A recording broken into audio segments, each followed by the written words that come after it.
to expand their crime labs across the state just to keep up with increasing caseloads. The agency is looking at expanding here in the Scenic City. Local 3's Grace Kramer joins us in the studio now. Grace, what would this mean for Chattanooga and the whole state?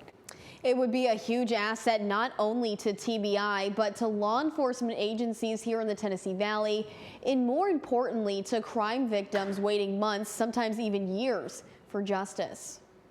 The Tennessee Bureau of Investigation has 3 crime labs in the volunteer state, one in Knoxville, one in Nashville, and Jackson.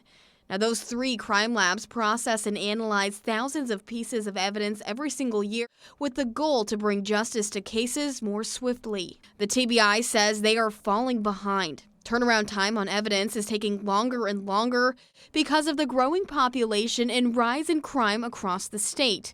The agency is hiring additional analysts, but they say now they need the space to do the work. In a report released last month, a state advisory commission finds that an additional lab is needed, and they point to Chattanooga as that location. In their 81-page write-up, authors say, quote, establishing a new lab in Chattanooga would help relieve pressure on the Knoxville lab, improve regional access, and reduce the need to transfer evidence across the state. I asked Chattanooga's police department about what that partnership could look like. They tell me in part, quote, the Chattanooga Police Department supports having a TBI crime lab in Chattanooga.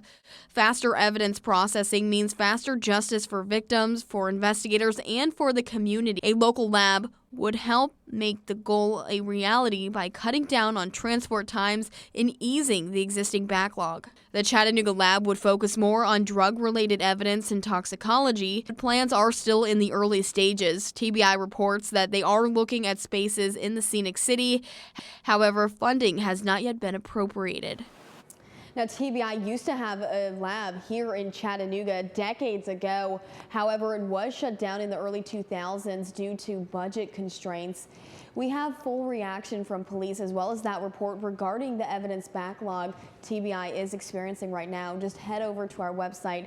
That's local3news.com. Greg.